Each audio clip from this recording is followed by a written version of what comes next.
This video will focus on the reading and critical thinking skills that help with reading a search results page from a library database. As a college researcher, you may want to find published articles from newspapers or magazines on a topic you're researching. Library databases are great places to find published articles, but the results page can be confusing, so here are some tips to help you find useful results. Here's a typical PCC assignment. Find a published article on a topic we're studying in class. The article should be at least 4 pages long and must be from a reliable source, such as an articles database on the PCC Library website. You'll need to summarize and respond to the article. I searched a PCC Library database called EBSCOhost for articles on my topic about how video games affect the brain. The EBSCOhost database includes published articles that were written by professionals and reviewed for accuracy by an editor, so EBSCO is a great place to find reliable sources. I got a lot of results on my topic. Now I need to scan my results page and ask some critical thinking questions to decide which ones are a good fit for my assignment. Here's the first critical thinking question I ask. Is this article relevant? I'm looking for something that's directly about my topic. An article might even have my exact search terms in the title, but still not be useful because it doesn't provide the information I need for my assignment. Next, can I read and understand this article? Most of the articles in this database are a good fit for college assignments. However, some were written by researchers and scholars for other researchers and scholars, and those articles can be extremely technical. If an article is full of jargon and technical terms that I cannot understand, it's not a good fit for this assignment. Is the article current enough? For some topics, it isn't really important when the article was written, but for other topics such as medical issues or current affairs, I want something that was published fairly recently. Is this article potentially interesting to me?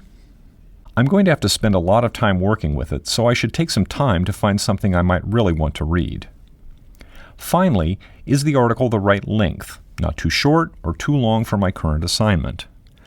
As I scan my results page, here are some things I look for as I evaluate whether an article is useful for my project. First, I look at the titles. The titles are in blue letters and are a good clue about whether the article is relevant to my topic, as well as something that's interesting and readable. I might have to scan through a couple of pages of results to find something that looks really good. If the title looks promising, next I look at the abstract. The abstract is a short summary of the full article and gives more clues about whether the article is relevant, interesting, and readable. For this article, the title had all of my search terms, but when I read the abstract, I found out that this was way too narrow and technical to be useful for me. I'm going to keep scanning. This one looks better, both easier to read and more interesting to me. If the title and abstract of an article look promising, I look at the source, or the name of the magazine or journal in which the article was published. I can see that this article was published in the magazine Scientific American Mind, which I know to be a reliable source. If you don't know if a source is reliable, you can ask your instructor or a librarian, or you can do an internet search to learn more about the source, such as its reputation and whether it's written by experts. Here's where I can see the publication date. For some topics, it's important to have a very current article. Finally, I can see that this article is 8 pages in length. This looks like it might be a good fit for my assignment. The title and the abstract give me clues that the article is directly about my topic, and it looks really interesting. I can see that the article was published fairly recently and that it's not too long or too short. But I'll need to read the full text of the article to know for sure if this is a good article for me. I can also email myself a copy of the article to read later.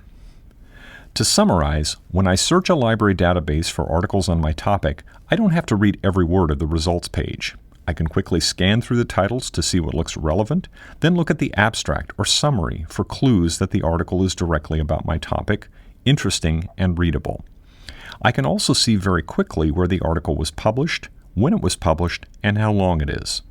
If that all looks good, I'll check out the full text to see if I have a winner. If you're not finding great articles on your topic as you scan the results page, you may need to try different search terms. Or you might have better luck searching a different library database or article collection. PCC Library subscribes to over 100 different databases.